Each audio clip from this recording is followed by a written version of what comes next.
Hello, welcome to the stream. It's your boy Lowgly. I'm gonna play some WoW Midnight and watch some YouTube. Let's go. This one looks interesting. Why can you go months without thinking about someone and then one song in the grocery store brings them back like they never left? You might not want them back.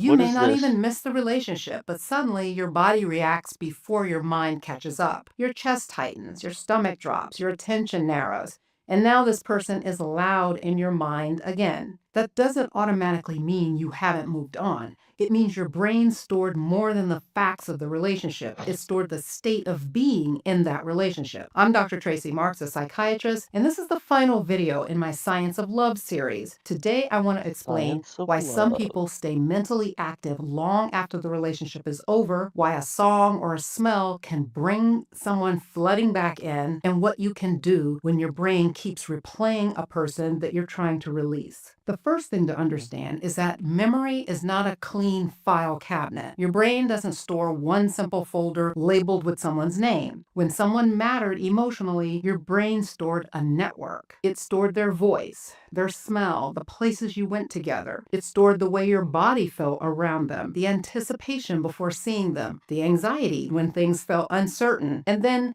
it even stored the version of yourself that you were during that season of your life. So when that person comes back to your mind, you may not be remembering them as a separate object. You may be remembering who you were with them. That's the main point for today. What gets reactivated is not always the person, it's the state your brain associated with that person. That's why a song, a smell, or even a laugh from a stranger can feel so powerful. The cue doesn't just remind you of the person, it can pull your body back into the state you were in when that person mattered. A song comes on, and suddenly you feel the way you felt in the car with them. A smell hits you, and your body remembers a sweater, a hallway, a goodbye. And that can feel strange because your conscious mind says, why am I thinking about this person?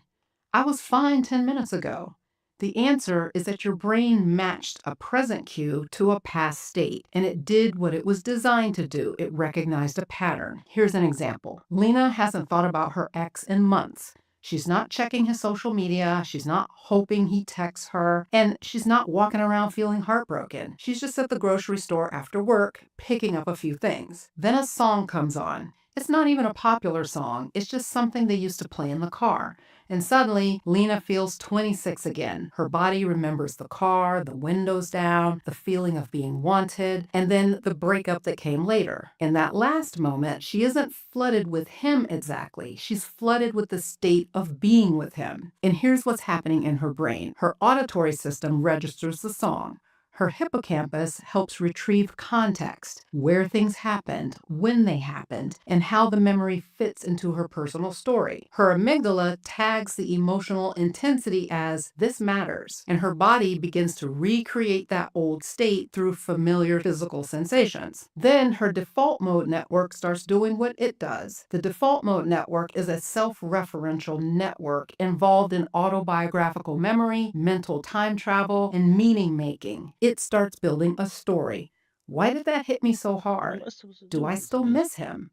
Did I make a mistake? Was that relationship more important than I thought? Now Lena finds herself mentally reopening a relationship file she never intended to touch in the middle of the grocery store. Her brain isn't malfunctioning, it's running a well-designed memory system, but it's still treating an old relationship as if it needs attention now. To see why some people stay mentally loud, we need to look at two systems firing together: how emotional memories get etched in, and Disgraced why the brain contender. hates unfinished stories. How do Emotionally you do intense this? memories are stored differently from ordinary ones. The hippocampus helps encode what happened, where it happened, and the sequence of events. The amygdala marks emotional importance. When something carries strong emotion, the amygdala signals, pay attention, this matters, store it deeply. That's why you may not remember what you ate for lunch Am I on a doing random this wrong? Tuesday 5 years ago, but you can remember the exact room where someone ended a relationship, what they were wearing, the weather, and that sentence that changed everything. The brain prioritizes emotional learning. It's not trying to be romantic, it's trying to help you learn what matters. Then there's the unfinished story problem. There's a psychological effect called the Zygarnik effect. We remember interrupted and incomplete tasks better than completed ones. An unanswered email, an unfinished project, or a conversation that ended before you got to say what you really meant can all stay mentally active. Relationships can create the same problem. A goodbye with no explanation, a relationship that was both loving and hurtful, or a person who made you feel chosen and then disappeared can all leave the brain with a story that it can't easily close. Your default mode network keeps circling back because it's trying to organize the story. What did it mean? Was any of it real? What did I miss? Who was I to them? Early on, that kind of rumination can feel like problem solving, and sometimes it does help you make sense of what happened. But after a certain point, the same questions stop producing new information. They become rehearsal. Every rumination is a rep. Every time you replay the conversation, imagine a different ending, or review what you should have said, the pathway gets practiced again. Practice pathways become easier to activate. And that doesn't mean you're choosing to stay stuck. It means your brain has learned a loop. And loops strengthen with repetition. This is why I just can't stop thinking about them can become self-perpetuating. The thought appears, you analyze it, the analysis reactivates the emotional state. That emotional state makes the person feel important again. So the brain keeps returning to the thought. And here's a point I don't want to get overlooked. A memory can be intense and still not be a message to act on. If you dream about someone years later, it doesn't automatically mean that they're the one. If your body reacts, it doesn't mean the relationship belongs in your present. It means that your brain stored an emotionally charged pattern and something reactivated it. Earlier in this series, I talked about trauma echoes, the high-intensity, dysregulating version of this very process, where old wounds hijack new relationships. Today is the everyday, non-traumatic version of that.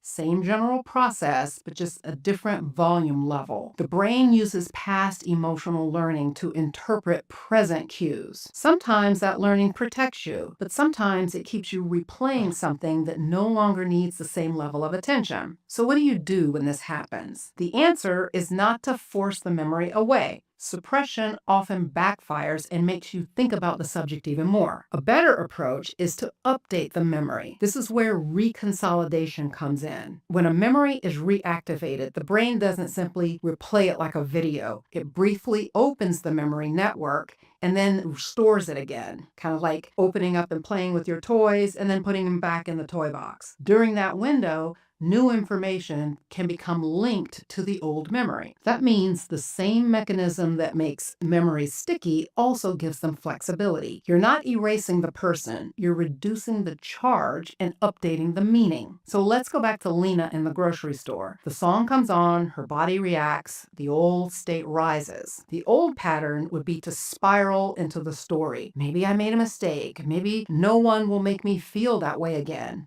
The updated pattern starts naming what's happening. She might say to herself, oh, this is my old self with him showing up again. Or, this is my body remembering what it felt like to be 26. That sentence moves her from being inside the memory to observing the memory. Naming feelings, sometimes called affect labeling, can help engage the prefrontal cortex and reduce some of the amygdala's alarm response. Then the next thing she can do is identify the time of the memory. This belongs to that period of my life. This is not a current emergency. I'm in the grocery store. I'm not back in that relationship. Then she adds new context. I know more now than I knew then. I know that relationship mattered, and I also know why it ended. I know who I am now. She's not arguing with the memory. She's giving the memory new context while it's active. So the practice is simple. Name what's happening, place it in the past, and bring in what you know now. You're telling your brain, this is an old feeling, not a current emergency. I can remember it without going back into it. And this is how you bring your present day self into an old memory. Then comes the second part of this tool. After you name it, locate it, and update it, you shift into something concrete and sensory. If you stay in analysis mode too long, the default mode network can just keep looping. You want to give your brain another network to use, something task-focused, sensory, and physical. That might look like washing dishes and really noticing the temperature of the water, folding laundry and paying attention to the textures, taking a walk and counting 5 things you can see, or organizing one drawer. These are just a few examples. This is not avoidance. Avoidance says, I refuse to feel this. Regulation says, I felt it, I named it, I updated it, and now I'm giving my brain something concrete to hold on to. If you skip the naming and go straight to distraction, the loop may come back because the brain never got new information to attach to the memory. If you name it, locate it, update it, and then shift, you give the brain a chance to pair the old memory with new context. Over time, that can lower the charge. The cue may still appear, but the emotional intensity gets lower. So for example, the song may still remind you of them, but it doesn't take over your whole afternoon. The memory may still exist, but it stops pulling you back into the same nervous system state. And this is what healing often looks like. Healing doesn't always mean the memory disappears. It means the memory stops deciding who you become in the present. You may still remember them, but you don't have to keep becoming the version of yourself that existed around them. This is a fitting place to close the Science of Love series because love changes the brain. Connection teaches the brain what to expect from people. Across this series, we've looked at how love is perceived, why it does or doesn't land, how trust forms, how conflict activates threat systems, how repair updates prediction, and how loss leaves traces. Some lessons from love are genuinely useful and worth keeping. Others need to be revised, and your brain can do both at once. It can honor that something was important and also file it as past so it doesn't run your present life. In the next series, I'm widening the lens. We're going to look at your brain under pressure, why it reacts, shuts down, overthinks, loses focus, and keeps repeating old patterns when you're stressed. We'll move from love into applied brain science, how your nervous system, attention, habits, and mental bandwidth actually work when life is demanding, and what you can do to work with your brain instead of against it. It's going to be some good stuff. Make sure you're subscribed with notifications on so you don't miss it. Thanks for watching today. See you next time. That was pretty interesting. I never thought about it that way before. I always think everything is a sign, though. There was once a young woman named Cassandra, said to be so beautiful that even the gods couldn't look away. Apollo himself fell in love with her. Some stories say that he desired her. Others say that he wanted her devotion. Either way, he made her an offer that no mortal could refuse. He granted her the gift of prophecy. Like many deep thinkers today, Cassandra could sense what was coming long before anyone else around her noticed. She didn't just react to events, she recognized patterns forming beneath the surface, consequences before causes, endings before beginnings. She saw disasters before they unfolded, betrayals hidden behind smiles, then predicted the fall of an entire civilization while its leaders laughed at her and called her insane. But Cassandra refused Apollo, and gods do not take rejection lightly. Unable to take back the gift he had already given her, Apollo twisted it instead. He cursed Cassandra so that always she would see the future and tell everyone about it, but no one would ever believe her. Her visions would be perfect, but her warnings would always be ignored. She would watch reality march towards catastrophe, knowing there was nothing she could do about it but get lost in her deepest, darkest thoughts. To know more than others can often feel like a blessing and a curse, a gift and a burden. You notice patterns that others overlook. You recognize problems long before they're acknowledged. Yet slowly and quietly, your mind gets crushed under the weight of truths it has no way to resolve.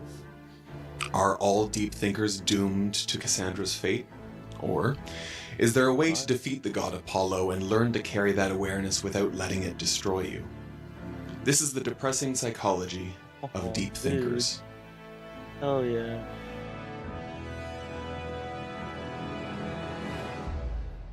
Life, before it is understood, it's meant to be lived. At its core, it's not just a theory to be solved, but an experience to be had. When a child learns to walk, it doesn't consult philosophy, it doesn't need Nietzsche to say its first words. It stumbles, and it falls. It scrapes its knee and cries, then stands back up and tries again. That is existence in its rawest form. Trial, error, and then motion. But as we grow older, something in us changes. Experience alone no longer feels sufficient. Awareness begins to look like the answer. If you want good grades, well, you have to study. If you pause before you speak, you communicate more clearly. If you plan ahead, you avoid mistakes. Slowly, thinking starts to feel like a shortcut, a cheat code for life itself. And for a while, everything's gravy. Preparation brings success. Insight brings control. Awareness sharpens the world into something that's easier to navigate. But eventually, you cross a threshold. A point where thinking no longer supports experience and begins to replace it entirely. Friedrich Nietzsche once suggested that profound pain creates depth. Like the child learning to walk, each fall teaches the value of balance. Each mistake carries information that no amount of abstraction or thinking could replace. Some lessons cannot be reasoned into existence. They must be felt through experience. Still, the deeply introspective mind resists that idea. If thinking helps a little, why wouldn't thinking help even more? Why risk the chaos of lived experience when you can simulate every outcome safely in your head? And a lot of people follow this path. I sometimes do too. And we all run into the same problem, and it's called metacognition. Quote, "A person who thinks all the time has nothing to think about except thoughts, so he loses touch with reality and lives in a world of illusions." End quote. That was Alan Watts. At first, thinking does feel like an upgrade. You're no longer just thinking, you're thinking about your thinking, observing yourself observing, watching patterns as they form, and it creates this heady rush of clarity, a sense of intellectual elevation. Like Cassandra, seeing the future while others remain asleep. But it has a cost. And there are two kinds of thinking. There's reflection and rumination. Reflection moves towards a resolution, while rumination loops without an end goal. Unfortunately, most deep thinkers end up in rumination, and I know I'm guilty of that a lot too. They think about why they think about the way they think, dissecting the origin of every thought, every feeling, every impulse, tracing every emotion back to its psychological root. And at first it feels liberating, but eventually, seeing the future without being able to actually do anything about it becomes a trap, because there is no satisfying resolution and it's just a constant stream of sadness. So imagine someone who spent their entire childhood being obedient. When they finally break free of that mold, they naturally turn inward, examining every habit and tendency. Take people pleasers, for example. If they notice this pattern, acts of course correction will feel satisfying. But eventually that becomes an urge that they don't control. An awkward moment spent holding the door open for just a second too long for a stranger might ruin their night with constant replays of why they shouldn't have or what they could have changed. And here's the thing about awareness. It becomes dangerously harmful when there's no off switch. The mind develops its own second layer that watches the first layer, and eventually it's in an endless loop where neither layer rests. And that's how you're up at night, replaying every awkward silence or every social faux pas. This behavior is also called recursive thinking, and it explains why self-awareness tends to spiral instead of becoming a road to self-stabilization.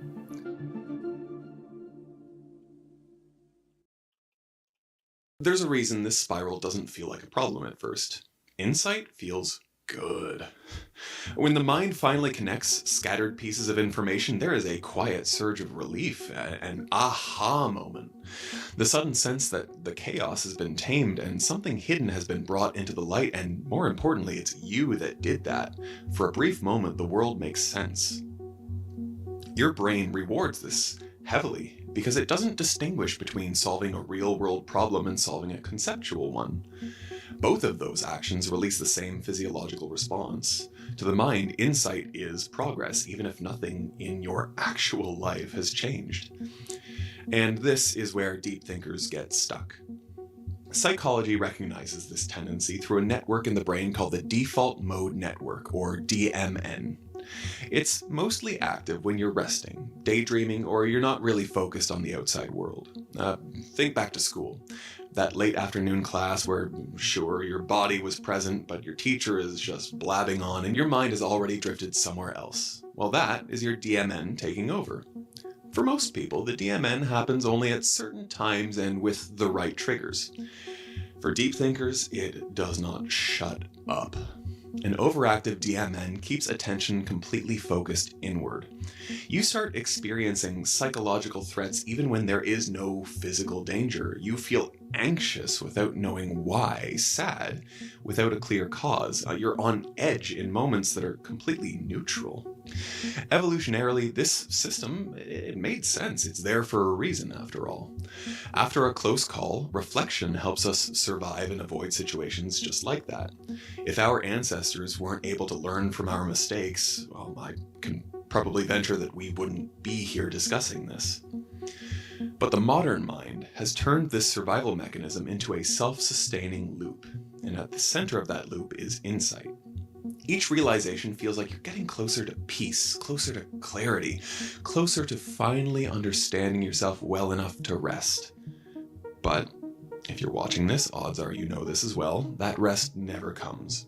The next question arrives, another pattern emerges, and another layer reveals itself. Like a crow obsessively solving puzzles for treats, the mind keeps chasing that reward of insight, and there's nothing left to gain after a certain point. You can spend years dissecting your childhood, your attachment style, your trauma, your thought patterns. You can map your entire inner world with stunning precision, and still, odds are you will have taken no meaningful steps forward. This is the quiet danger of insight addiction. Thinking becomes a substitute for action. Understanding replaces movement. The mind convinces itself that it's working hard while everything else remains on hold. In the palm of your hand, right now, is access to more self-help content than you could ever consume in 1,000 lifetimes. All of them, with different theories and explanations as to why you're the way you are and how you can become who you want to be.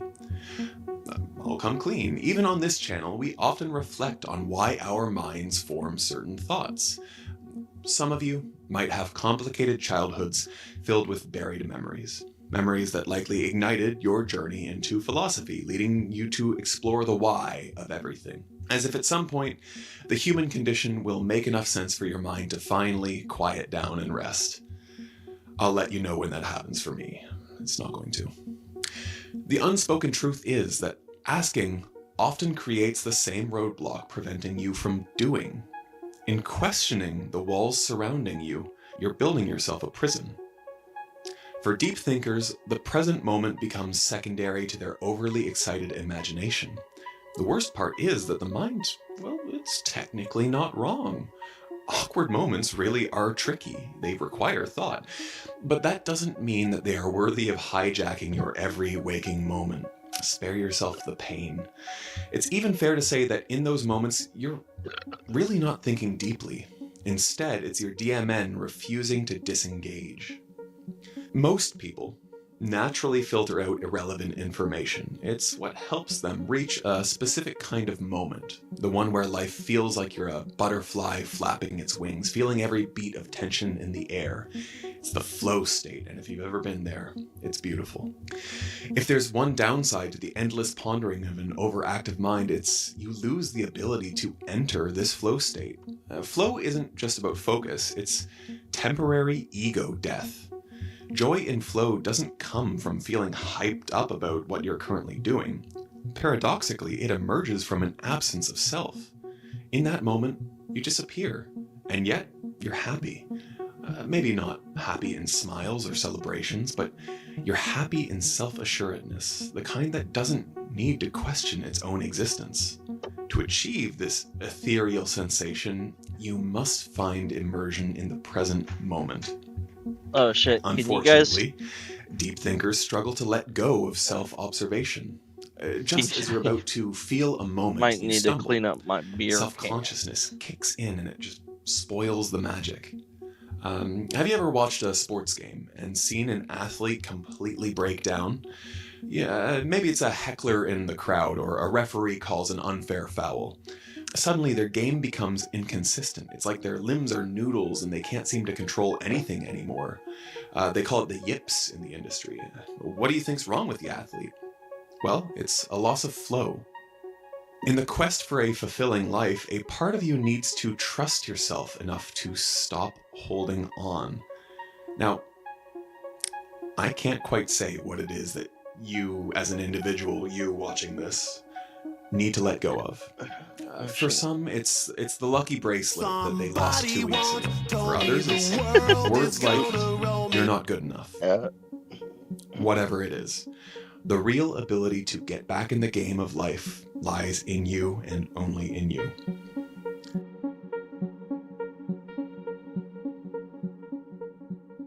To understand a deep thinker, we don't need to look at their intelligence.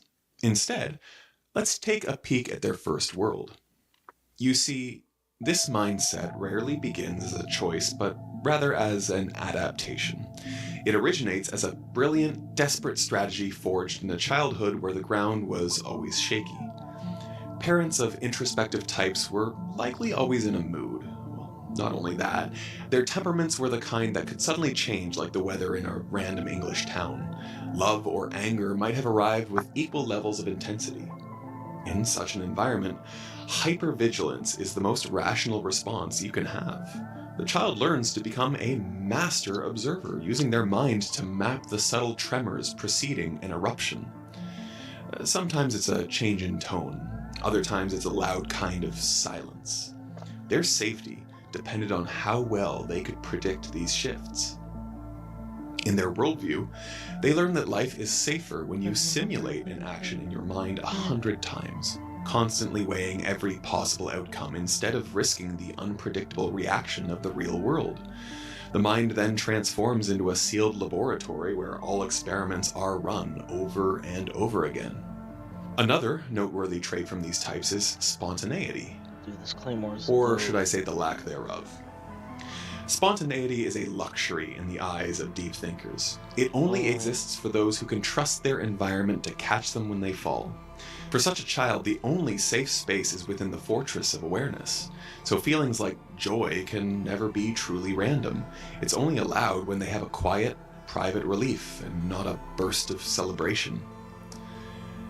There's an elitism often associated with the term deep thinker, and I think that's one that we could definitely do away with and replace with compassion. The traits that I've discussed in this video usually start off as badges of a superior intellect, but as these individuals go out into the vast, complicated society, they realize that the very strategy that once saved them is now the cage they have to learn to operate from the inside. Hey, I can hear you.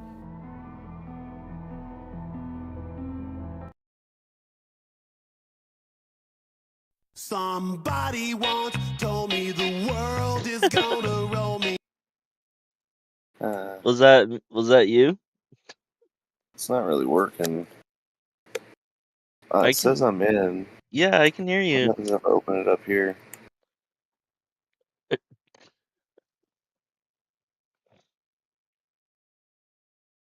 Oh, you're on your phone?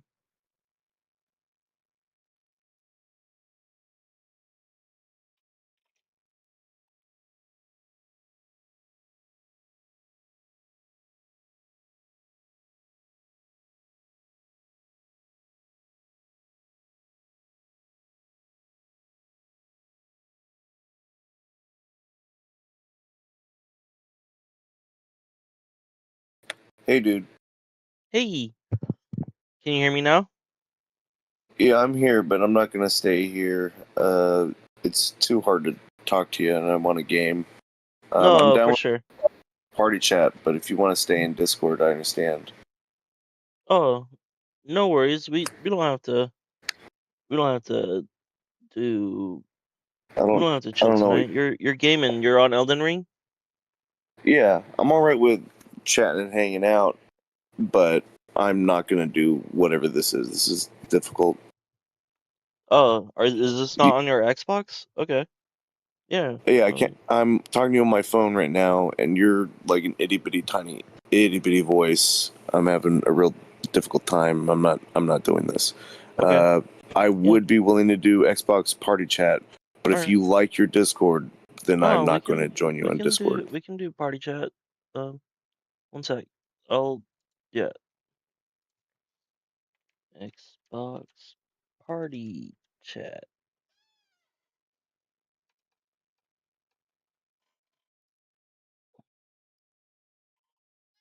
Well, it's showing everything. Jeez. Um. Oh damn, this isn't the right thing. Alt tab. What do I do? Windows G.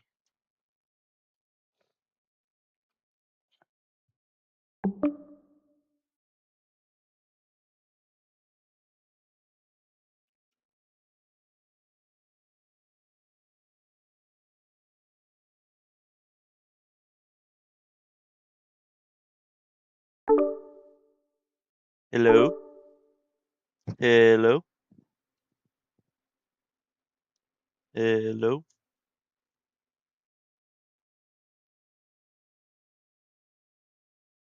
Hello. Hey.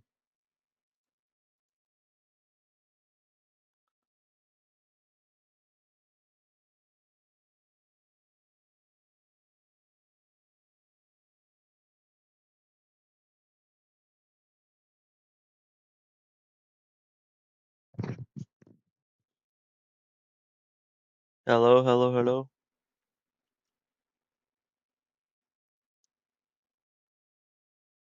Um,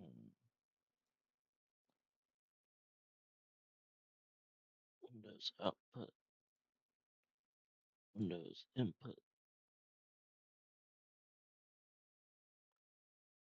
Hello. Hello. There we go. Can you hear me,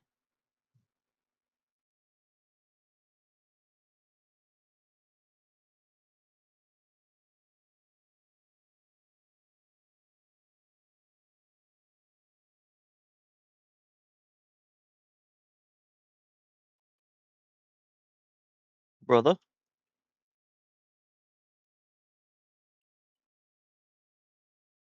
I don't see you talking. Two. Hey, there we go. Eh. All right, I might be able to go to Discord now. Oh, really? Maybe that was on my part. uh, we can stay in here if you I'll want. It doesn't matter. let me try. Let me try.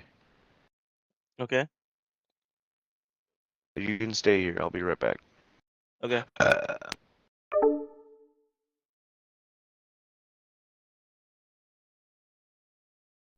I wonder. Somebody once told me the world is gonna roll me. I was gonna say I should stay in the party even in Discord. Oh, I need to invite you.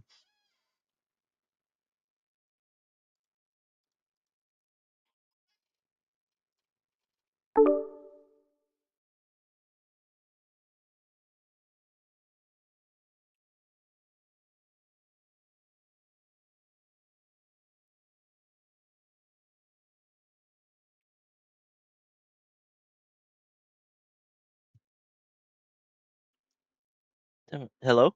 Hey. Hello. Ah.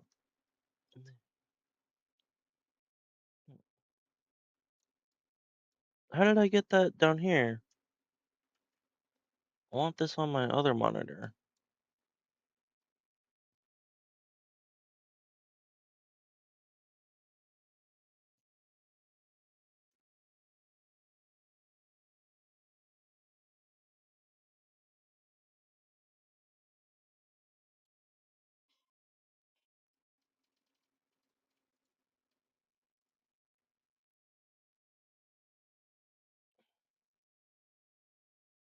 Okay. I'm gonna change this to friends. Leaving party. No, no, no. Friends. Yeah. Now he can join.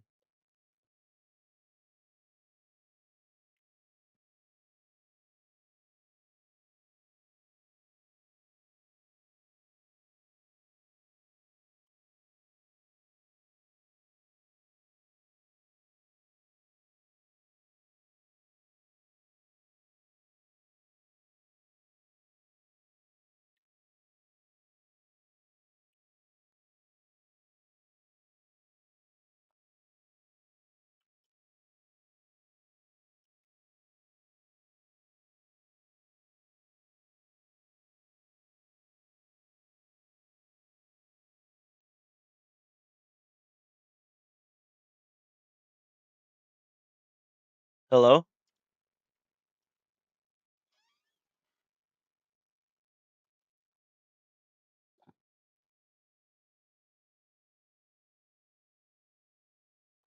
How do I go to accept?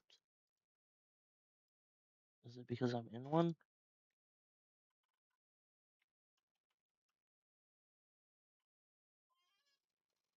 How do I go to my party?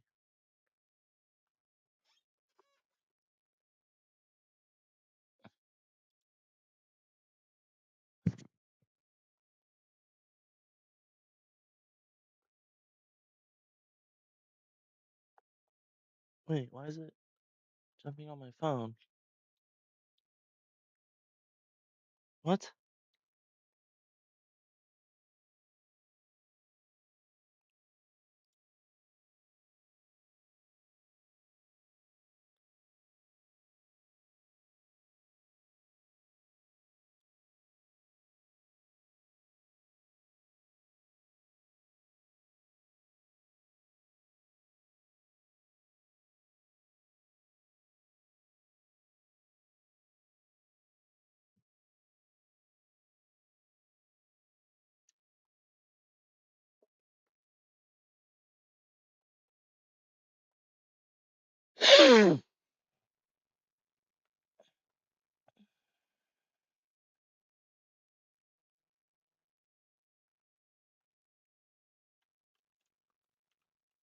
Okay, I need to do it up here. Dude, finally. Hello? There we go. Whoa, Hello. whoa. Hey. I can hear you. Can Yeah, you hear me? yes, I can. It may have been a little bit of my Xbox as well.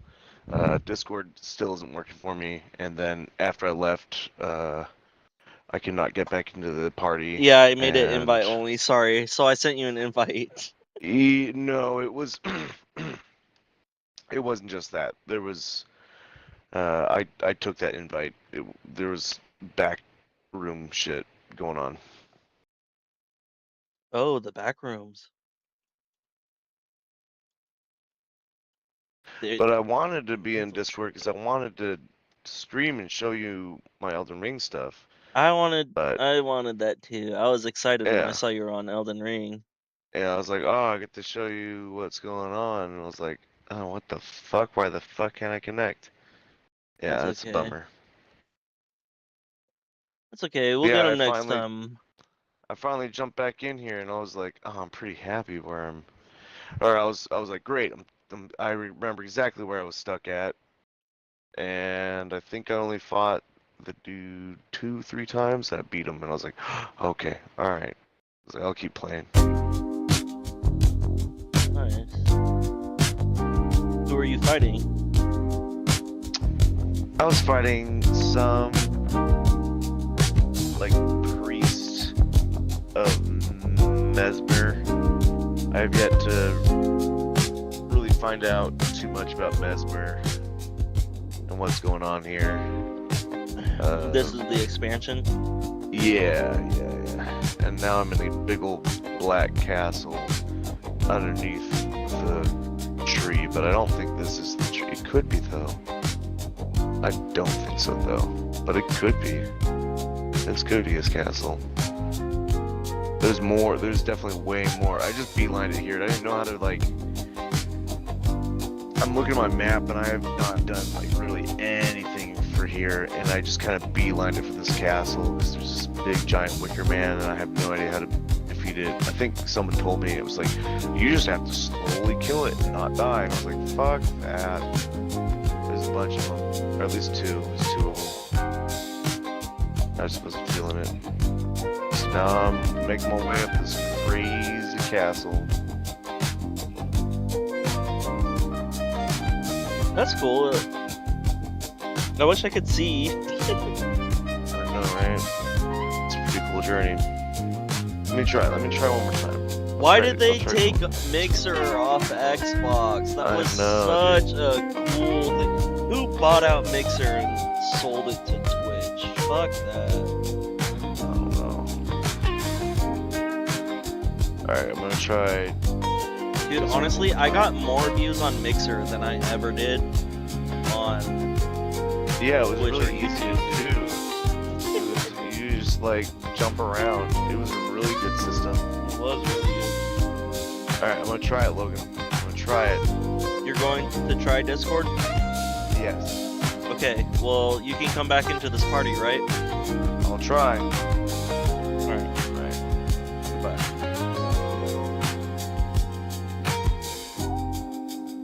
Somebody once told me the world is gonna roll me. Hello?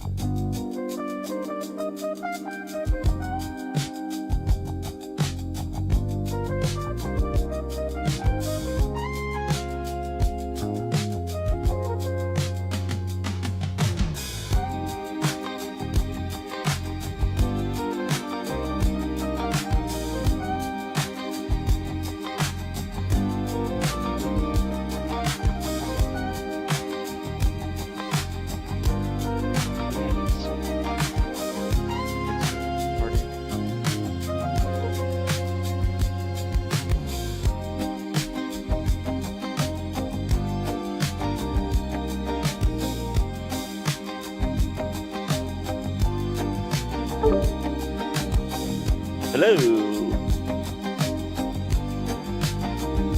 Can you hear me? Testing. Looks like my mic's blaring up in Discord and Xbox.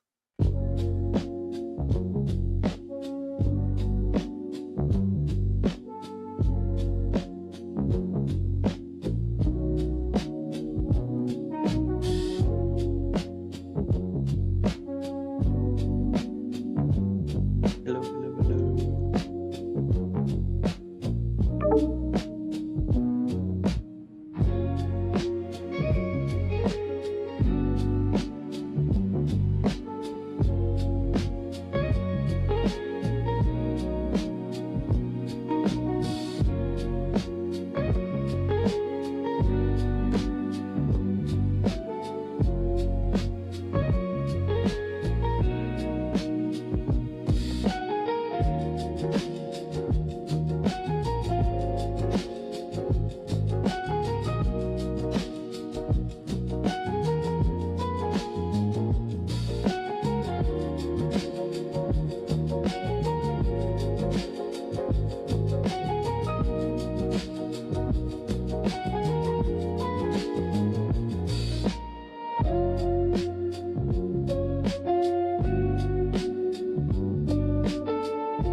Hiblin? Oh shit. Left.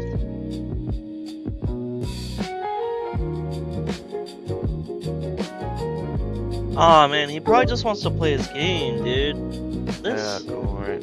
Oh, there we go. Alright, cool. I was just saying, I was like, dang man, we just want to play games.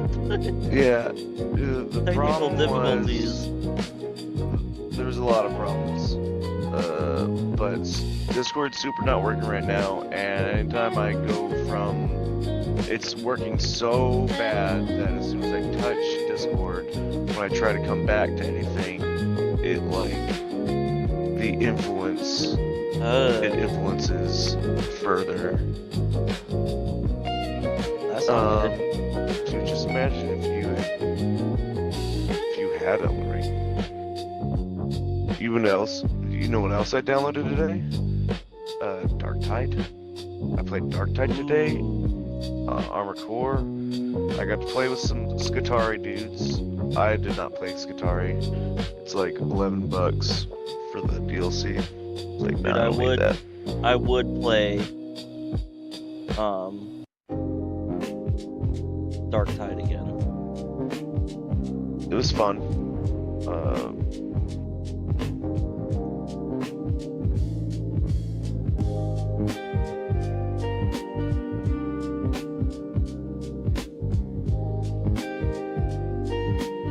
What were you playing your Ogren? I was playing Ogren, yeah. Nice. What level are you? 20. Okay.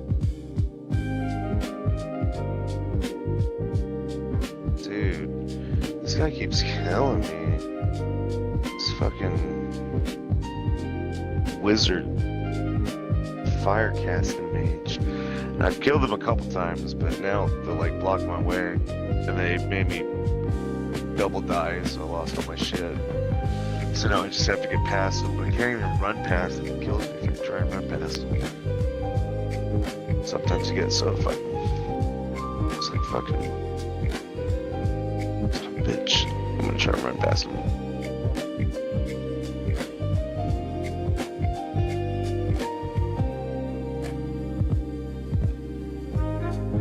Oh, ran past you this time. I'm gonna get away. Ah, fuck. Stop catching me on fire. Bye. This guy just jumped around the corner.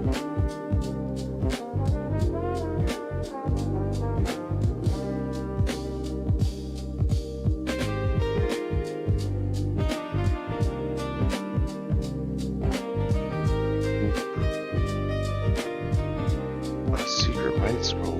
Wow. Almost would have missed that.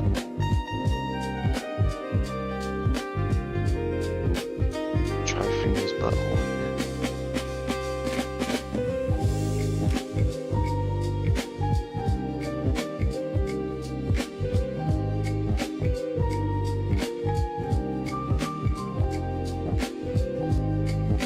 Dude, I have a gnarly ingrown hair on my thigh. A gnarly ingrown hair on your thigh. Nice. Whoa, Really fast. hurt.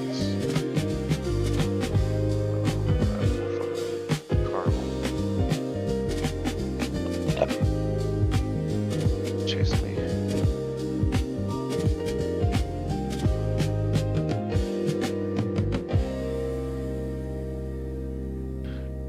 So how are you today, sir? I'm doing good. I have nothing to complain about. I went to the gym, walked on the treadmill Nice. for a bit.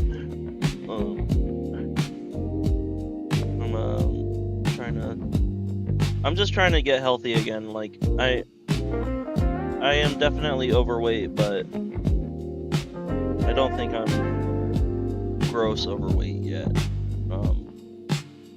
If I ever hit 200 pounds, I'll let you know, and that will be my wake-up call. I was 191, and I was like, holy shit, Ooh, nice. that's not okay. I've been heavier. I've been 195, and that's when I started hitting the gym hard. I got down to 177. But then I was like, oh, I'm 177. I'll just start drinking again. And I threw my back out, so it's like, fuck it, I'll be fine for a while. And no, I don't think that's how my attitude should be. So I'm going back at it, but I'm going really light this time. I am not trying to throw my back out again and not be able to go to the gym. Also, I thought I saw Sebastian from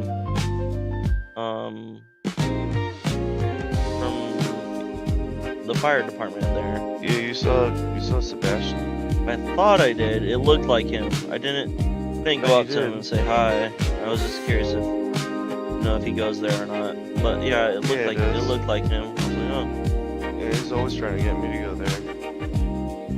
And for a while I was this guy I wanted to, but he'd always like get a hold of me right when Lee was coming home. It's like, dude, no. Because he was only able to go like right when Lee comes home. I was like, I'm not doing that. What is that, like 9 o'clock? Yeah. 8 o'clock? Like, Lee just got home. I'm not fucking off. Yeah. That's fair.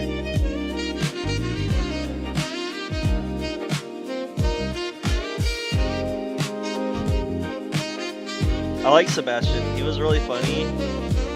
When he was like, oh dude, you make music?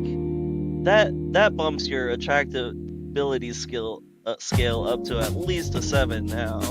I was like, oh, what was I before? And he was like, oh, maybe like a 4 or 5. I was like, yeah. I was like, thanks, funny. bro. Okay, I'm a 7 now. I'll take it.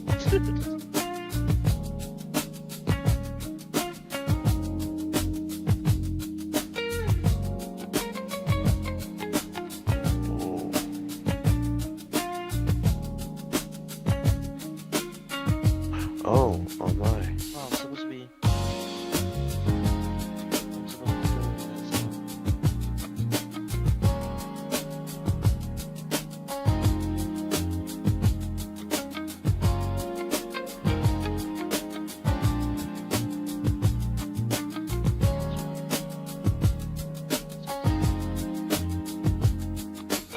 Movement speed is increased by 0%. That's crazy.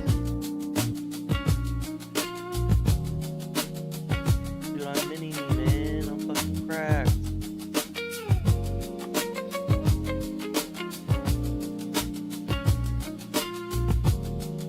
Oh, I forgot this is the whole reason I'm here. Damn you. It's only 77 fucking rooms, it's fine. Like 77, I mean 77,000.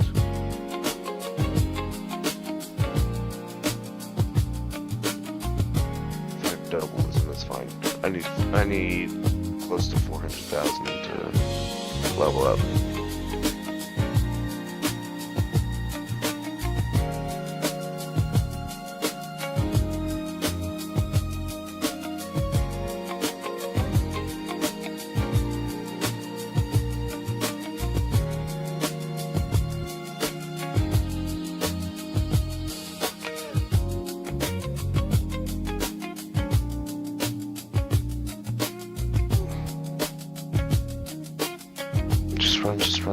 Just run.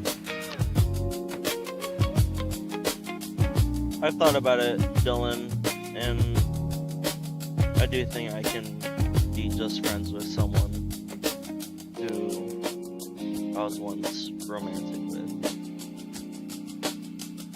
Just Yeah. friends. Nothing. We could do it. And it wouldn't be hard. I think I've been in the wrong headspace for so long about it that I really had to think about it last night. I don't think it would be a problem. Yeah, like it can be hard. That's fine, but you have to. You have to. Also, you're in her clutches, and you might not be wrong. She might be doing this thing to you. She's like a fucking spider, and you're one of her little orbs that she keeps and like pets, like looks at. You don't need to be one of those either. I don't want to be that. Yeah. No, yeah, you can cut yourself out, and I think like it wouldn't be bad of you to cut yourself out either. Like I don't think that you were in a place to be a healthy friend. I think we may have. I certainly wasn't, but I think I am. Yeah, Yeah. I don't know how you would reapproach that without leaving. Without leaving. You know, I feel like what you expressed was this thing, and you know that it's different, but she might not know, and so like you're kind of this sore spot that she's gonna ignore and like not look at purposefully. You know, unless you like, I don't think you're in a place to necessarily explain, like, hey, I'm gonna be doing things differently now.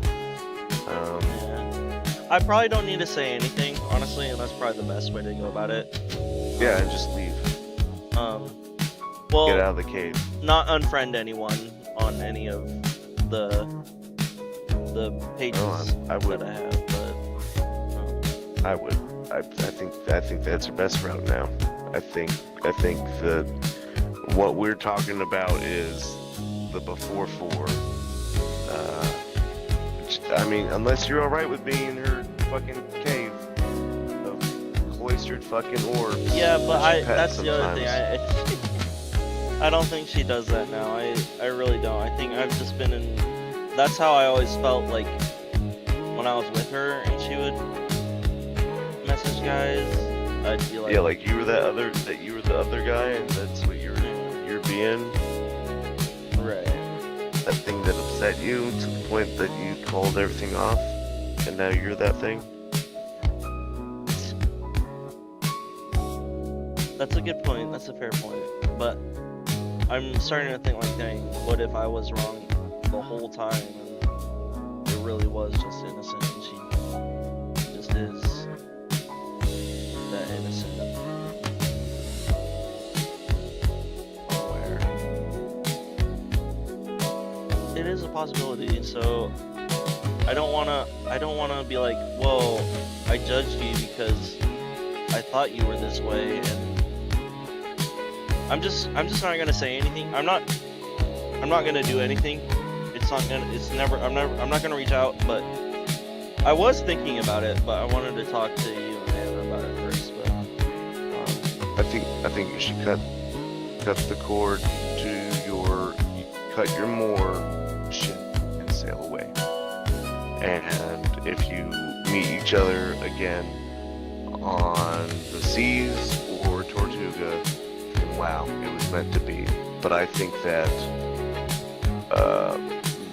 that port, that dock is unsafe. I think the rigging to that dock is unsafe and unfounded. It's built on lies, mud, and I think that it's good that you think that you do have it within you to be friends with somebody, but I don't think that you can redo that from where you are without prolonging this weird cave egg state. And I don't think that you deserve to be a cave egg, and I think that you staying a cave egg, if she even has moved on, I think you may cause stress to her. I think the kindest thing would be to let her go and let yourself go and cut the cord and you just sail. I feel that.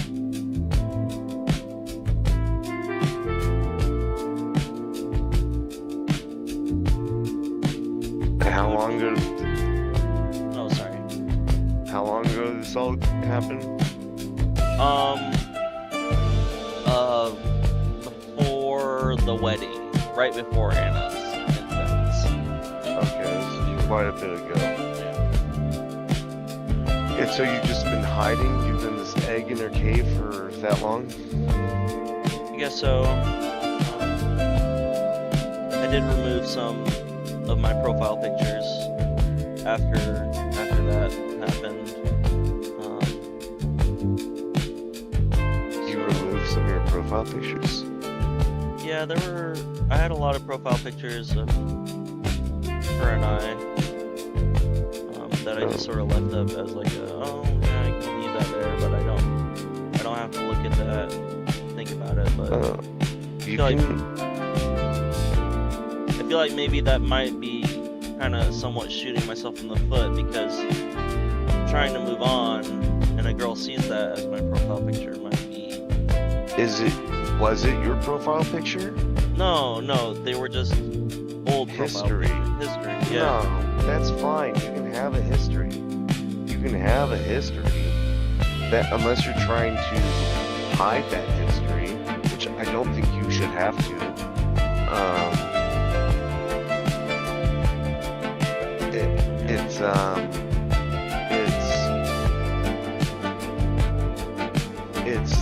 That's one thing. You can, like, I have pictures of Abby and me. Like, it's just Abby and me. And some of them are on Facebook, and some of them are like deep within a thing. I removed all the naked pictures and sexy pictures I had of Abby. Those are removed because I'm not in a sexual relationship with her anymore. I was just saying, I privated them, so I mean they're just not on display for other people to see. Yeah. Okay. You say private. I removed them. I didn't say. Oh, I guess you said remove, but yeah. Okay. Good. You can have those pictures. You can have pictures of previous lovers. Yeah, but I did delete all of the sexy photos. I did that one. I did that a long time ago. Yeah. That was done.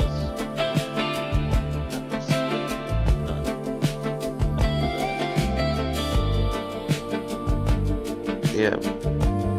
So like. Well, maybe not that quick, but.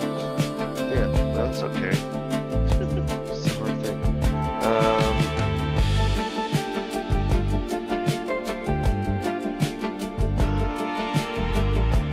Yeah, dude. But what you said about me moving on, like I haven't thought about this person for so long. Like, I mean, of course I still care about her and like wish her the best, but I probably shot my shot a little too soon and was kind of wondering what she was doing messaging me again after so long, like all that time ago. So I don't know. But now I don't need to say anything. It's done. I'll lay it to rest. But I don't think I need to unfriend that person, right? I think you do. I think you are not everybody. I think that you have held on to this and festered it, and it is poison. And I think that, like, what I was trying to say is you can be somebody's friend and do this. I think it's good practice to have. I think you should try and do that with another girl. Try and be another girl's friend, and like if it happens in the future, try it with them. But I think with this girl, no. I think that the dock is poisoned. It's falling apart and it's starting to leach onto your ship, and too much has happened. And you to the point you can't even talk to her. You can't even. She doesn't even talk to you, right? No. Oh, you can just reach out and be like, hey, what's up, dude? No, but it used to be that way. Used to be that way. It's For not a while, that way. Not after shooting my shot. Like, all right. Yeah.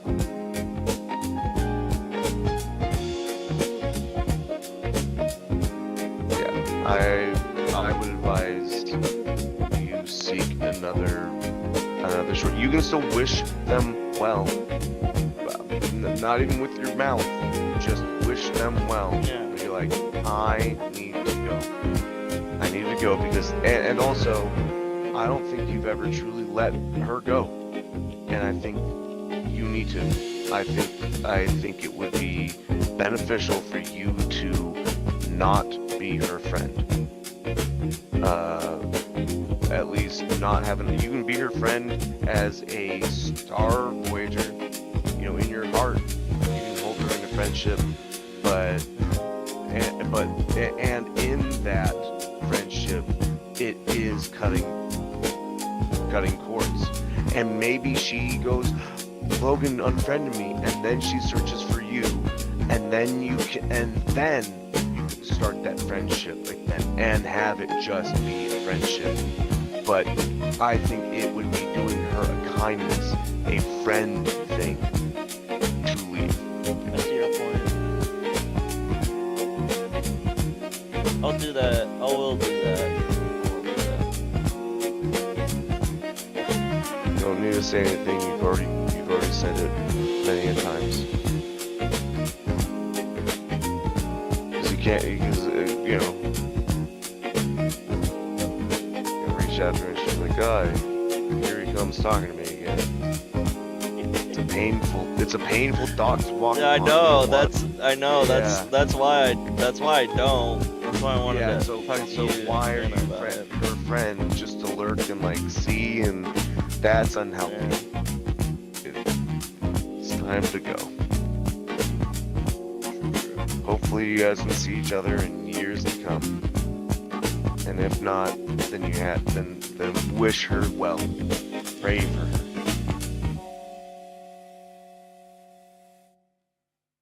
Absolutely.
What are you playing? World of Warcraft. This guy's a hunter. Unicorn pet. I've never seen that.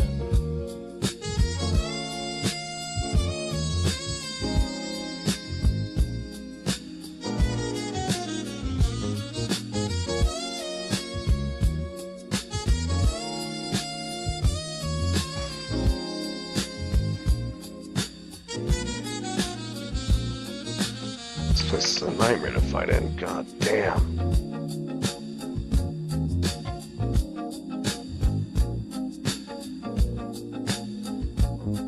Ah, you fucking cocksucker.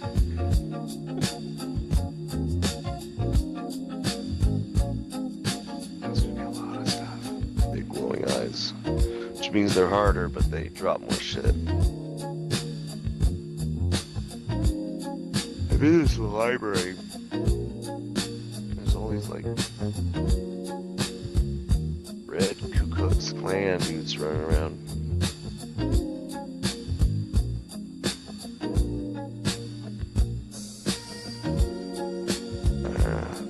That's scary. They can be easy. I got 'em.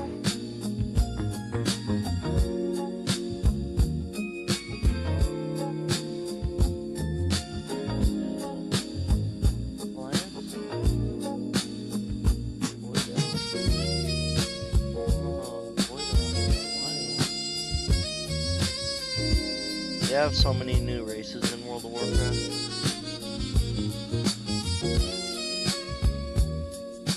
Yeah, Void Elf. Void Elf. I made a mecha gnome one time. I did they get like robot limbs and stuff. And I made my gnome a little nugget with robot arms and legs. I was like, I have to face my fears.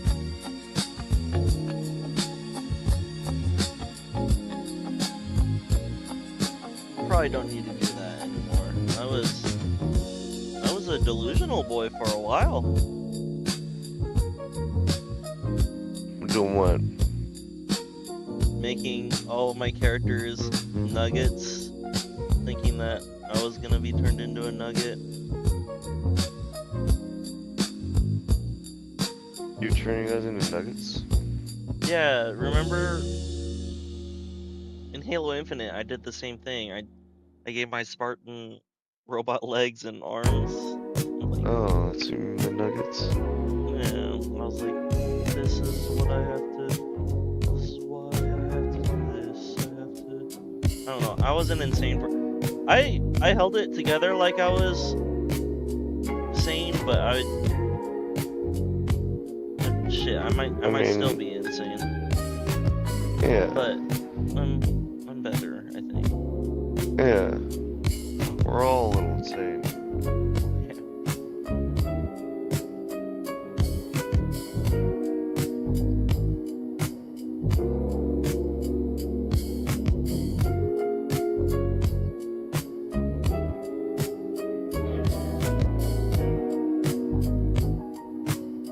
I have to pee. I'll be right back. I gotta get to a safe place.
How was your day? Are you feeling less sick? Yeah. My throat was pretty shredded. But I didn't know how well I was gonna feel. I'm a little bummed because there was a good opportunity to work overtime tomorrow. But I turned down the offer. I was like, no, I don't know if I'll feel better yet. But I feel better now. I'm like, yeah. That was good money. I was thinking about it. I ultimately chose not to.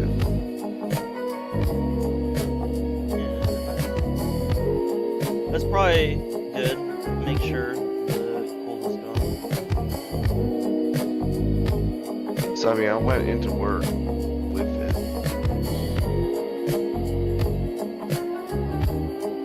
which some could say is bad, especially especially with something like far worse.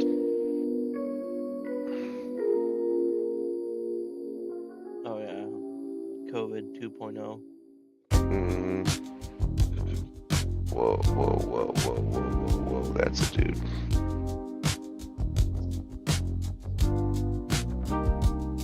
Whoa, does this guy look just like me? Looks a lot like me.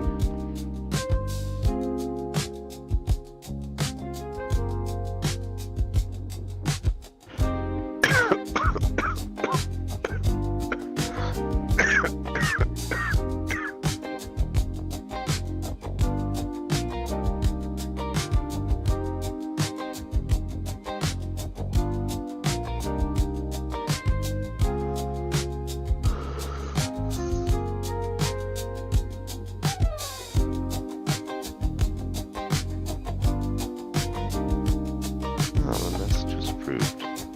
Which one?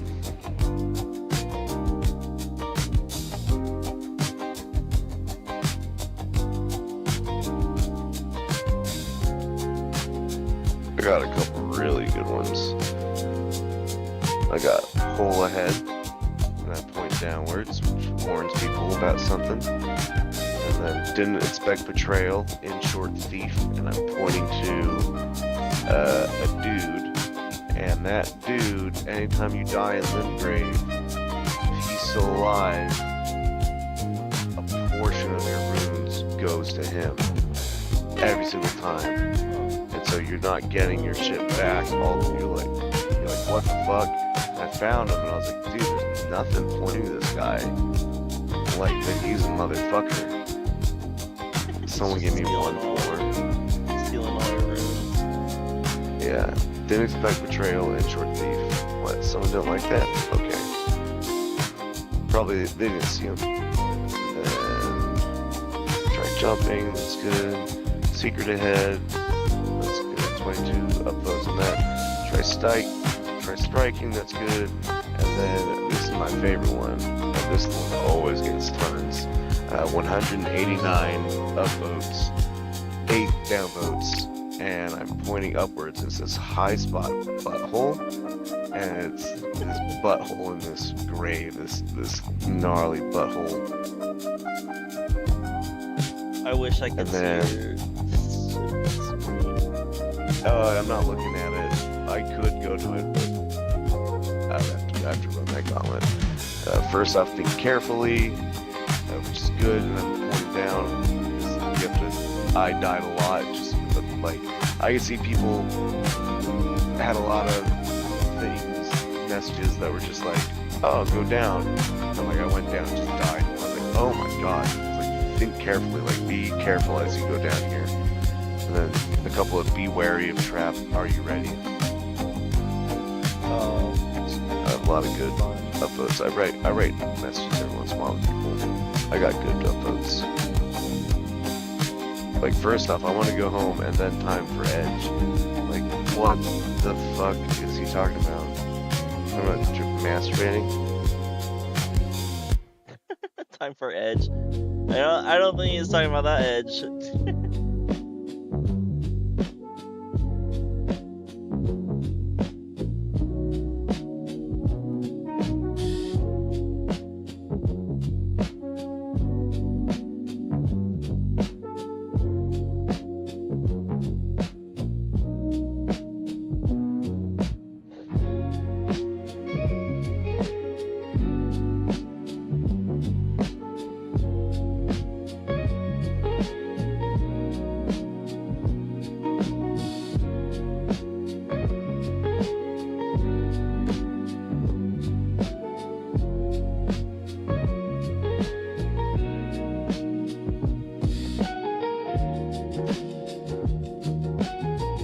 Shit. God damn it. They were so close to death. Almost got this 100,000 runes. Stake America. Yeah, fuck yeah. It was right there, right? Nice.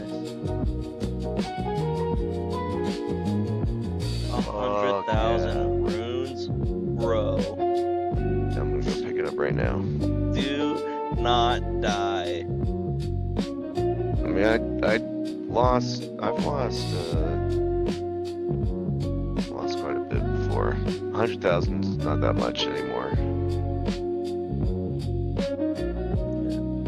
Because I need 400,000 to level up.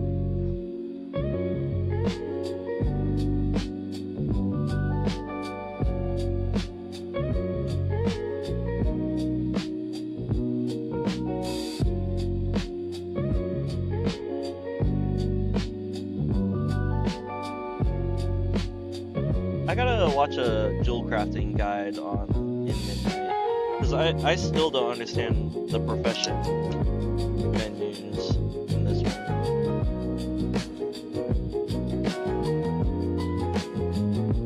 But I've been mining my ass off. Gotcha. Dead. How much are they gonna drop? 20,000? Nice. Nice.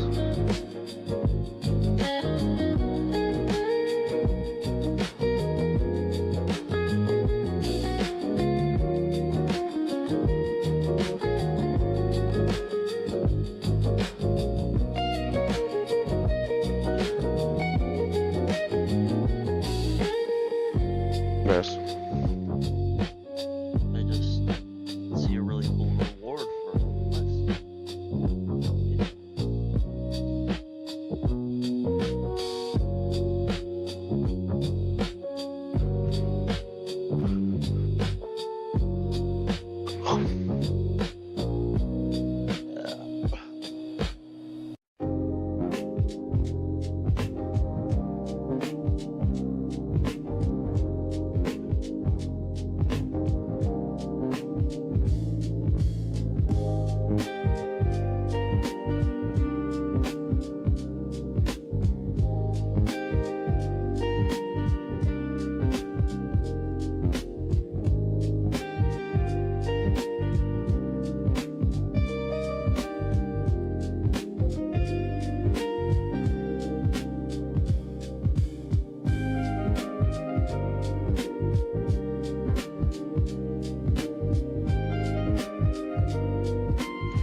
Get a fucking gun? What?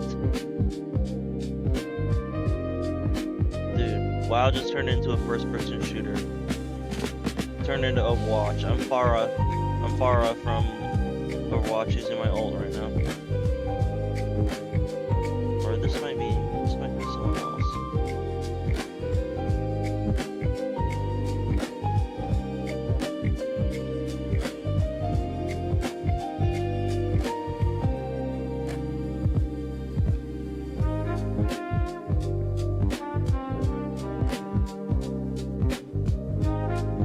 Close quarter battles with close quarter bottom. Whoa. Something's gonna come up here.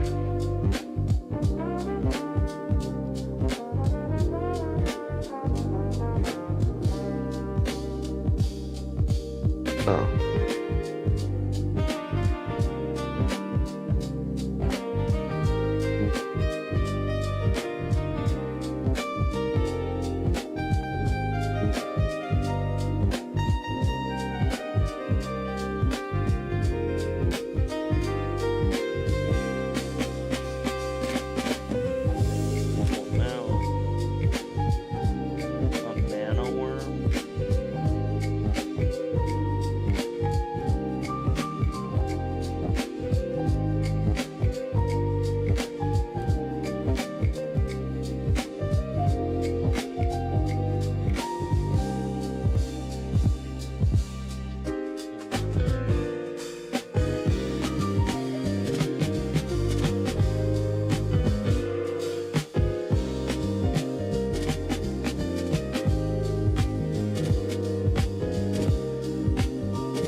Got my first legendary. I mean, not legendary, epic. But it's that's it.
we'd rather just take care of our planet and just see how far we can push dynamics in our own planet and secure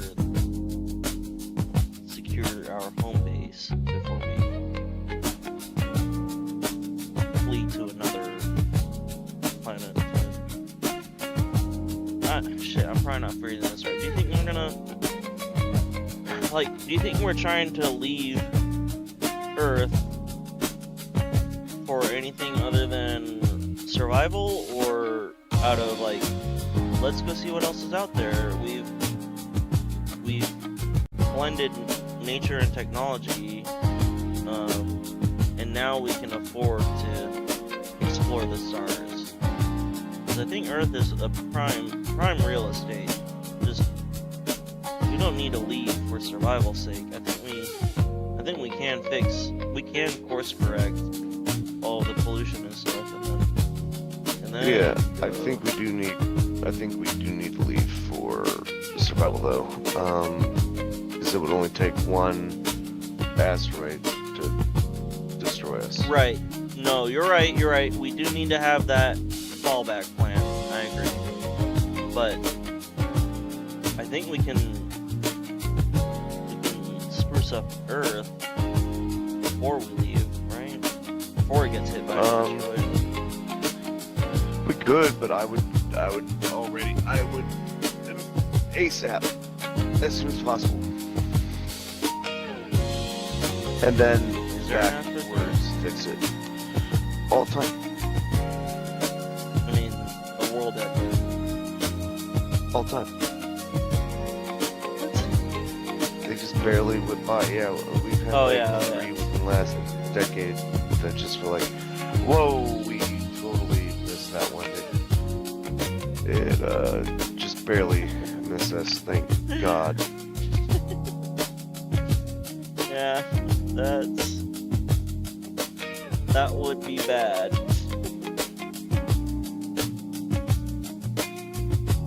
I don't think we'd notice it. I think it's like, oh, it's over. And now we do it again. Do it again. Yeah, I don't think we notice it happen. We just start out in another life. Like Yeah, we just flip. yeah. I don't think we notice us getting crushed. We just all die, and then we all wake up and be like, well, that was a spooky dream. Mandela effects, but this time they're called applesauce effects. Yes.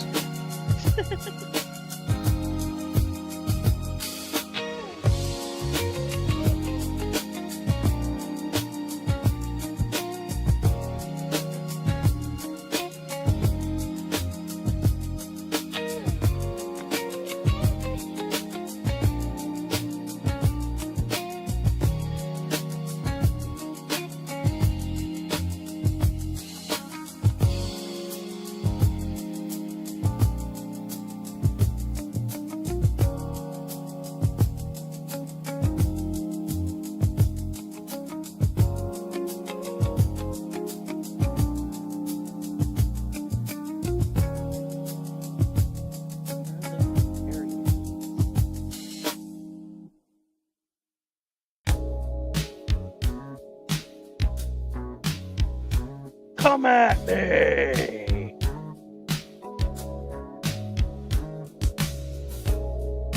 You think I'm in here with you? You're in here with me! Yeah,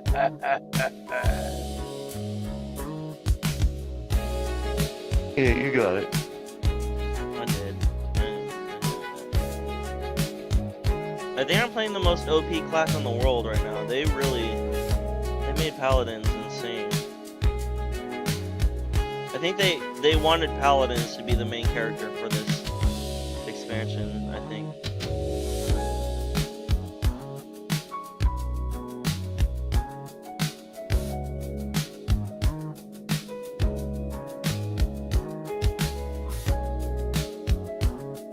Which I'm all for.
cutscene.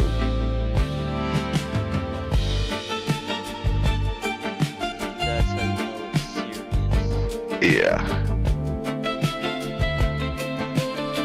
Oh, it got candles lighting up. I'm all going through there. Hello. Talking to me? Whoa.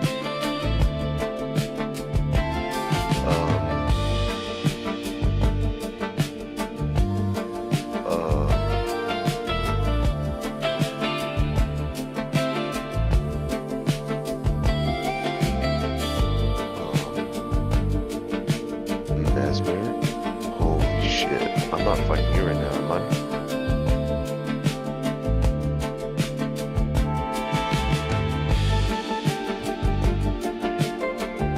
Oh, hey.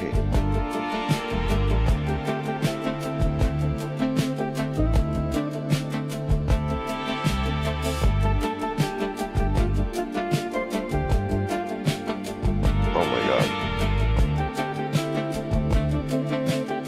Hey, Mesmer. What's up, dude? I don't even know why I'm here, dude. Have mercy on me. Oh, almost dead. I'm dead. He just beat the shit out of you. Yeah. First hit dropped me below half. Damn. Then I was like, oh shit, oh shit, oh shit. Okay. It's 100,000 runes in there. Let's try and grab them. Hoo-wee. See that? I'm remembering why I don't like Elden Ring.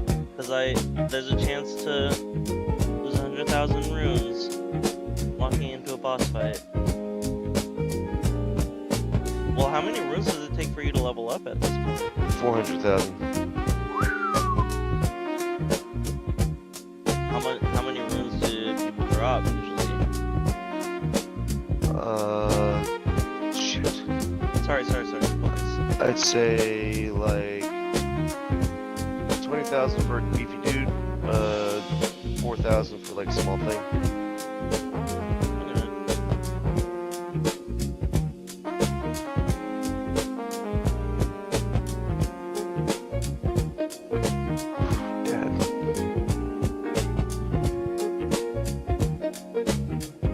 Alright, Teach is doing good. What level are you right now on Elden Ring? 222. Okay. That's higher than I was expecting.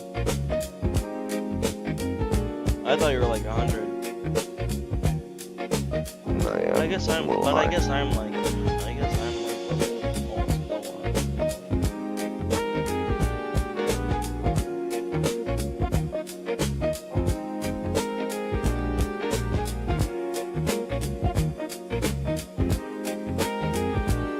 Oh my god. Get away from him, get away from him, get away from him, get away from him, get away from him. Dead. Okay, I need to get in there, start fighting him, and then I can do my buffs. I just lost it. That's right. You can do it, I believe in you. I can do it, yep.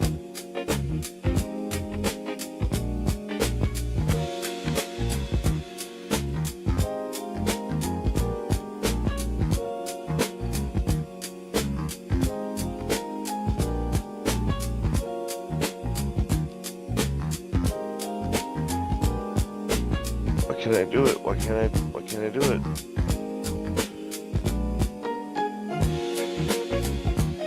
Damn, I should have said hi to Sebastian today. I should have walked over to him and like investigated. Just like what it looks like. I mean, he could be a valuable workout. Heck yeah, he would be. He'd be like, why isn't Dylan here? Oh, they drink He's too a much. firefighter shade.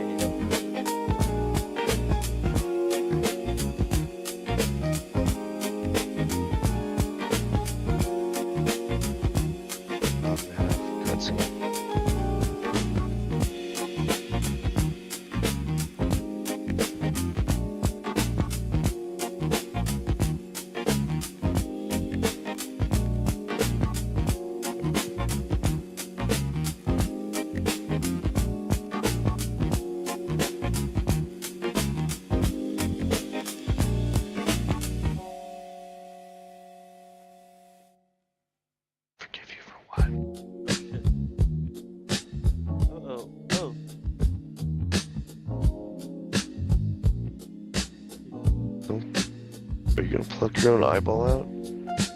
Bro.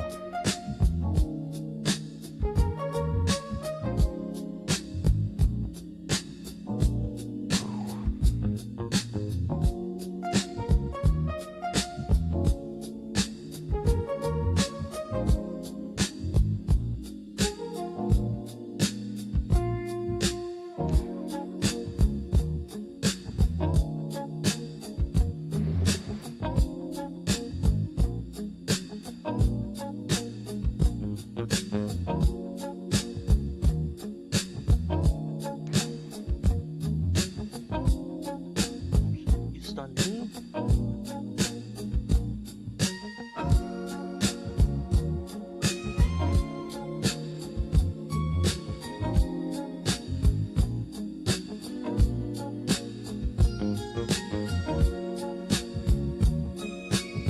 Dylan, did I ever tell you this one time?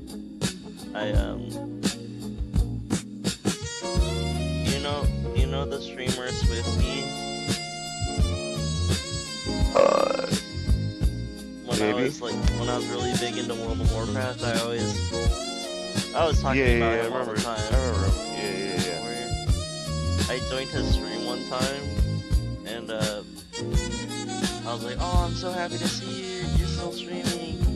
And then I was like, "You're my favorite streamer." I remember one time, you had this competition to raid Stormwind on level 1s, and we doxed the servers, and then we crashed the game. And that's why I love you, Swifty. And I said that in his chat, and he read that, and he was like, dude, we don't talk about that. Like, how? I don't even want. Who are you? Like, get out of my stream. Like, how? Oh. Bring that up. That's how I got banned. Because he did get banned from. But I did get banned. he got banned, but but they lifted his ban later. But it was a really sore subject that I brought up, and I'm like, "You're my favorite because of that." And he was like, "Don't." Like he was like, "You need to leave." So I felt really bad. It's awesome that he even said something to you. Yeah, he read my comment. He was like, "You need to leave.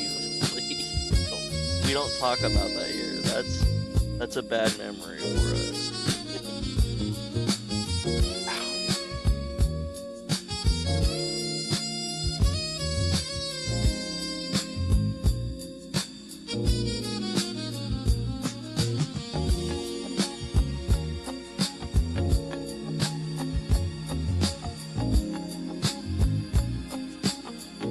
There's no way this is the final fight.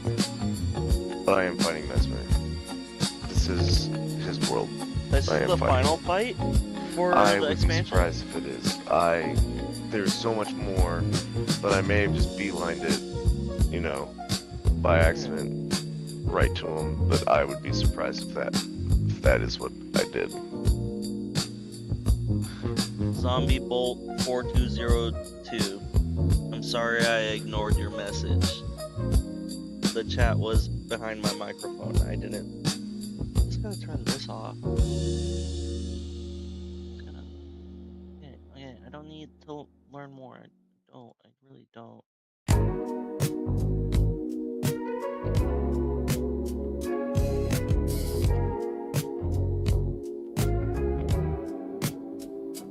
I need this to go away.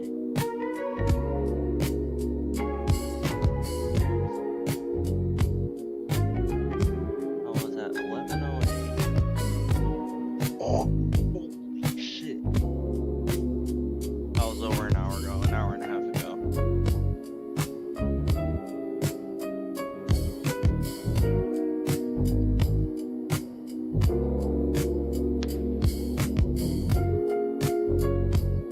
Alright, halfway point. Heal. Next, gonna do some bad shit.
Nah, Teach is better.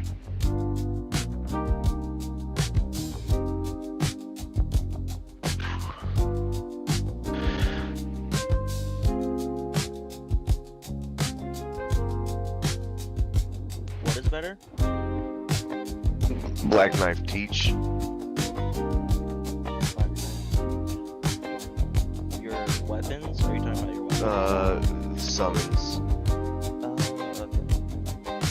I was doing the doppelganger one. Oh, I'm dead.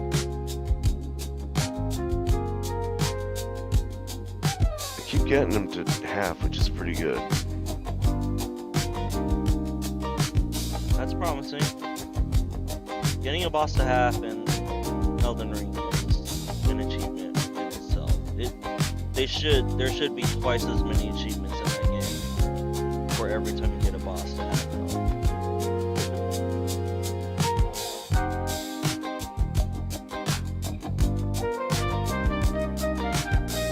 That's silly. I'm being a silly goose.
The final boss for the expansion name is Mesmer. Yeah, he's one of the sons of America. Mesmer. Yeah. He's kind of a big deal. That is. That's Mesmer. I feel like. Isn't that like a. Is it a class in Guild Wars or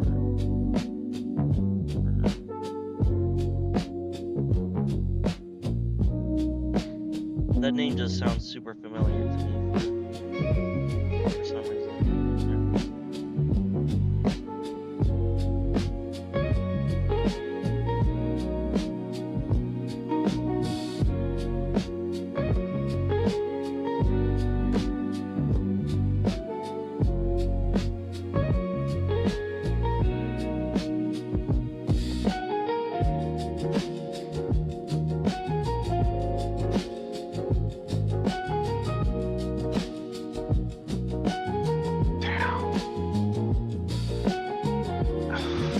Fuck.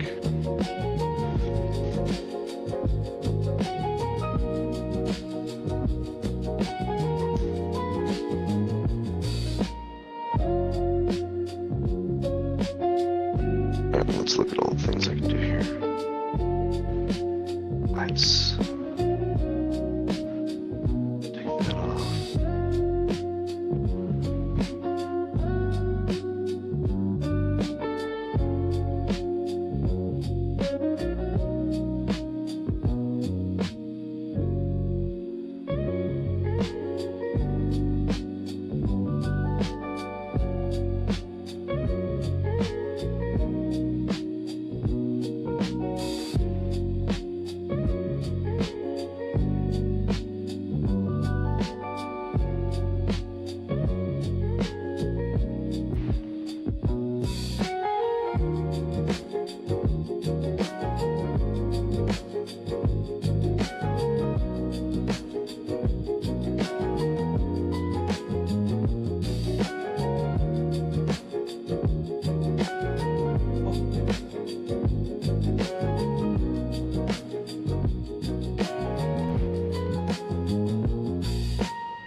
pestering mom about her smoking.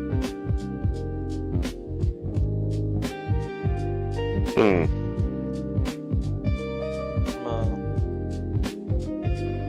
Made her a deal to smoke only one cigarette a night with me. So at the end of each day, we can still have our little patio ritual.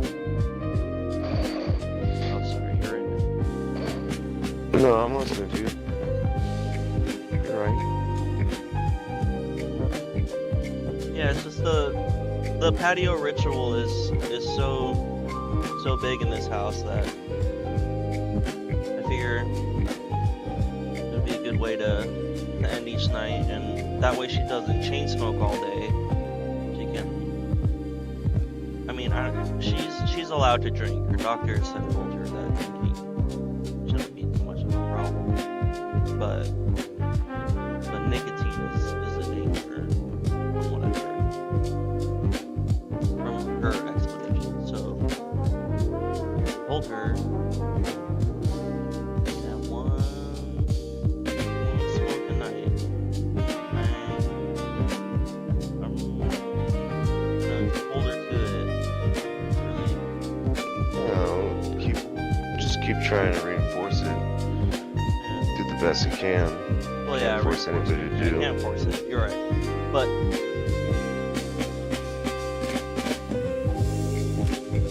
today was the first day. It went well. Nice.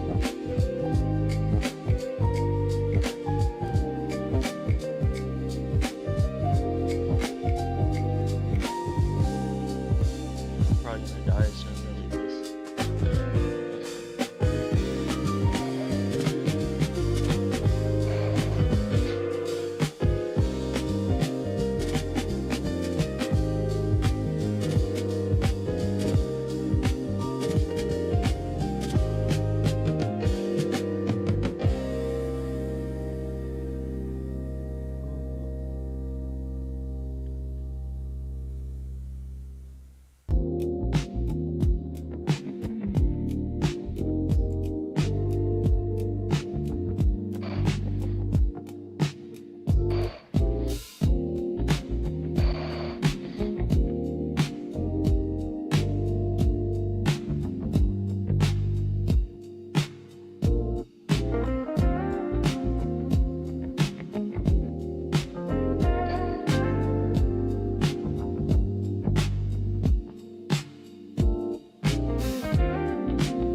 so I'm playing with people I'm not sure. And this is a totally new dungeon. I haven't done any of the dungeons in Midnight, so I'm kind of just winging it.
This tank is insane. What's he doing?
saturates the room that he's sleeping in.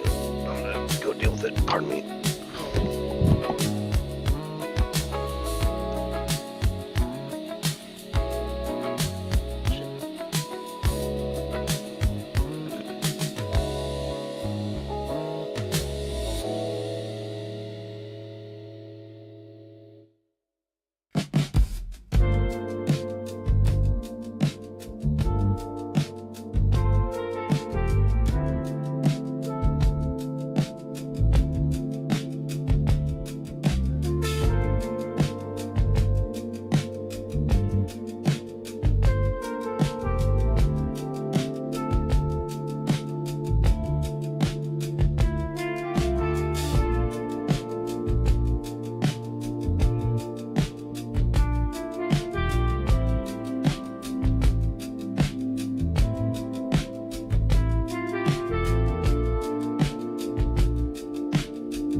Maybe they did it. Maybe I'm just hypersensitive.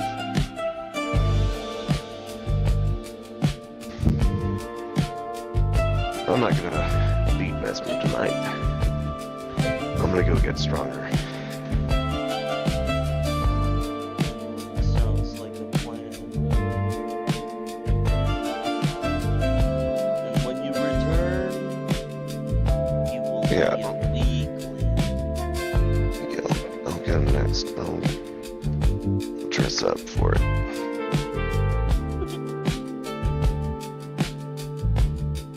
Ow, ow.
I'm going back around like I came out of one place and I just beelined it for the big tower because it's getting chased. Okay, so I came out of here.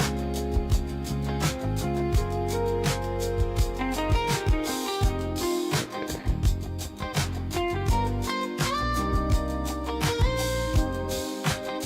Yeah, I see a place I can go. To the east.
I don't know what I'm talking about. Things will drop 20,000 runes.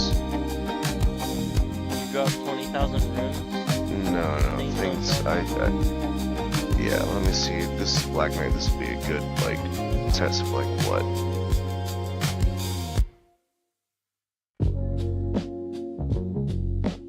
There, what did he drop? Did not even say.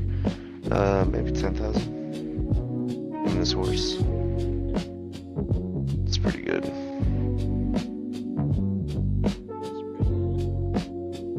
So you lost 100,000 runes? That's sad. Ah. I've lost more.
Gestured towards him.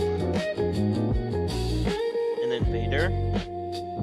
No, I read a little note that said, meet me somewhere and we'll fight. No words needed. So I found this monk-looking dude and I was like, oh, is that the dude? And there was luckily someone had written in the dirt, tried gesturing. And so I was gesturing a couple things and I was like, oh, that that mark, that note, actually had a specific gesture. Did you get it? Yeah, I did. What gesture was it? One for this area. It's may the best win. Oh.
new zone? Pretty much. Like I'm going down. I decided to go down below. I went to this area. I didn't know what it had in store for me. I just knew it was an area I haven't picked around yet. And then I hit kind of this graveyard-looking place, and then I saw kind of crumbled building, and then I saw that it went down, and now it's going down, down, down.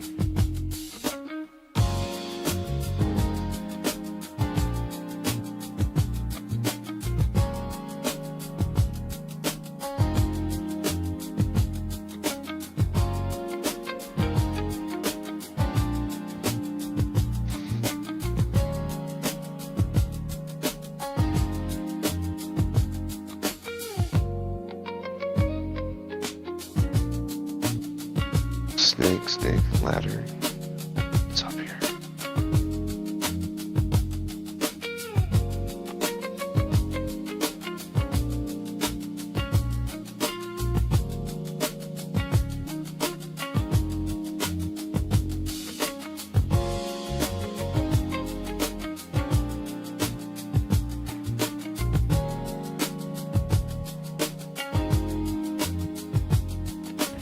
Oh. I'm in another place. I didn't go all the way down, I found another little exit.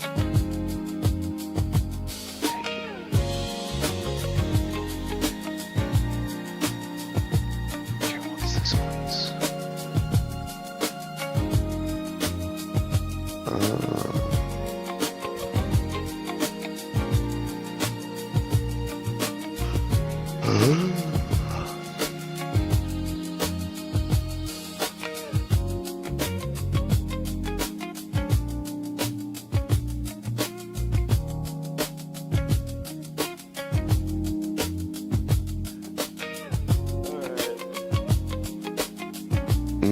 I think my meds are kicking in. I think this is a good place to stop.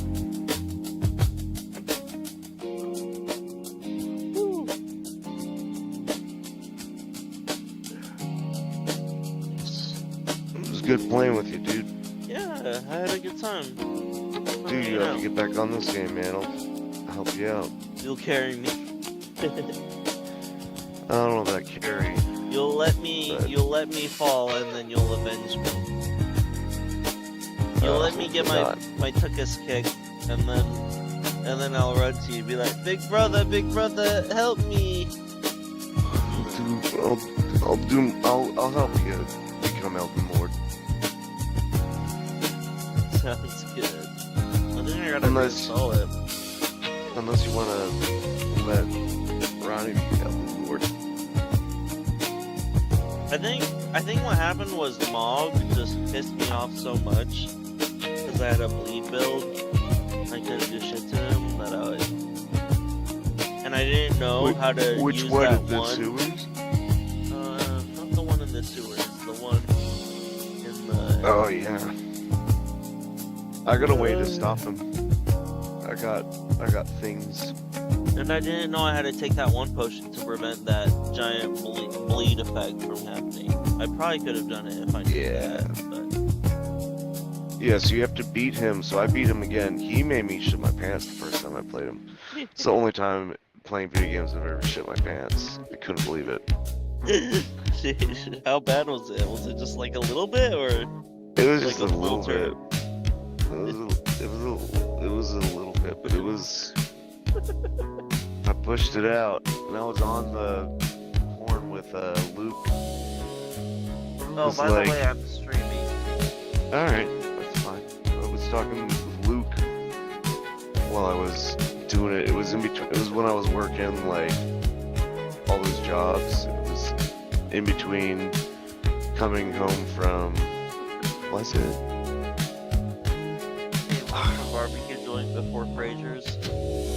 Maybe that was it. Yeah. Because I wasn't working Seabolt at the time.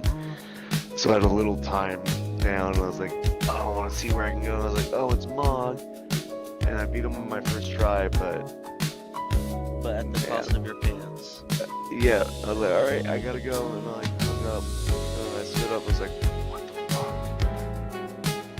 What's in my pants? It's Put like, that who there. put poo in my pants? Dude. Did you say anything to Luke about it? No, I had hung up already. Well, you beat him first try. That's all that matters. Alright. Will you help me say goodnight to my... Oh, it was one viewer. Then it just went to 0 this time. Good night. They were stream. listening to your poop your pants story and then they left. Yeah, they're like, no can. Thanks for watching. Till next time.